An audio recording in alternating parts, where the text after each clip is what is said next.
Coming up on 5 Minute News.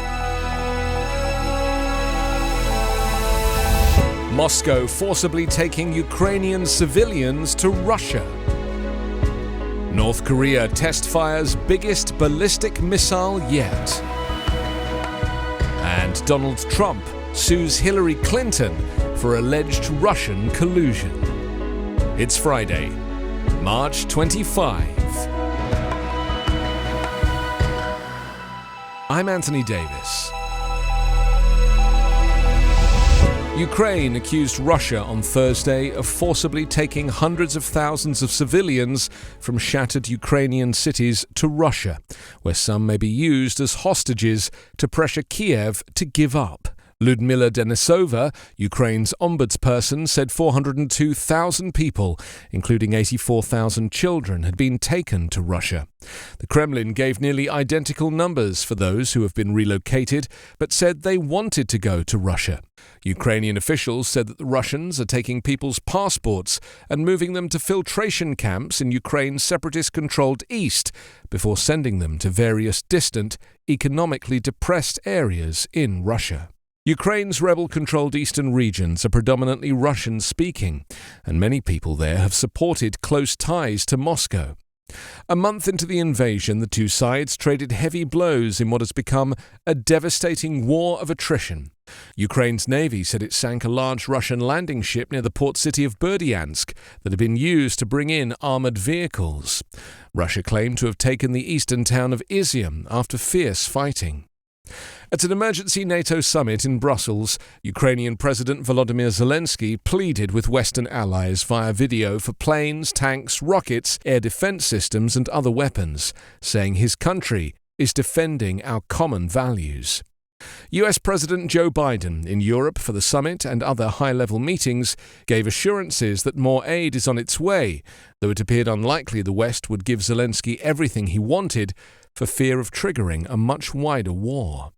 Around the capital, Kiev, and other areas, Ukrainian defenders have fought Moscow's ground troops to a near stalemate, raising fears that a frustrated Russian President Vladimir Putin will resort to chemical, biological, or nuclear weapons.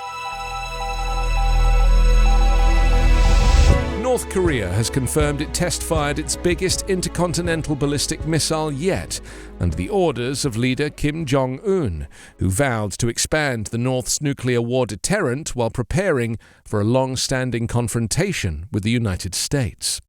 The report by North Korean state media came a day after the militaries of South Korea and Japan said they detected the North launching an ICBM in its first long-range test since 2017. The launch extended a barrage of weapons demonstrations this year that analysts say are aimed at forcing the United States to accept the idea of North Korea as a nuclear power and removing crippling sanctions against its broken economy that has been further damaged by pandemic-related difficulties. The Hwasong-17, which was fired at a high angle to avoid the territorial waters of neighbours, reached a maximum altitude of 3,880 miles and travelled 680 miles during a 67-minute flight before landing in waters between North Korea and Japan, Pyongyang's official Korean Central News Agency said. KCNA claimed the launch met its technical objectives and proved the ICBM could be operated quickly during wartime conditions. The South Korean and Japanese militaries had announced similar flight details, which analysts say suggested that the missile could reach targets 9,320 miles away when fired on normal trajectory, with a warhead weighing less than a ton. That would place the entire US mainland within striking distance. KCNA paraphrased Kim as saying that his new weapon would make the whole world clearly aware of the North's bolstered nuclear forces. Donald Trump on Thursday sued his rival in the 2016 US presidential election, Hillary Clinton, and several other Democrats, alleging that they tried to rig the election by tying his campaign to Russia. The lawsuit covers a long list of grievances the Republican former president repeatedly aired during his 4 years in the White House after beating Clinton, and comes as he continues to falsely claim that his 2020 election defeat by Democrat President Joe Biden was the result of widespread fraud. The suit alleges racketeering and a conspiracy to commit injurious falsehood, among other claims.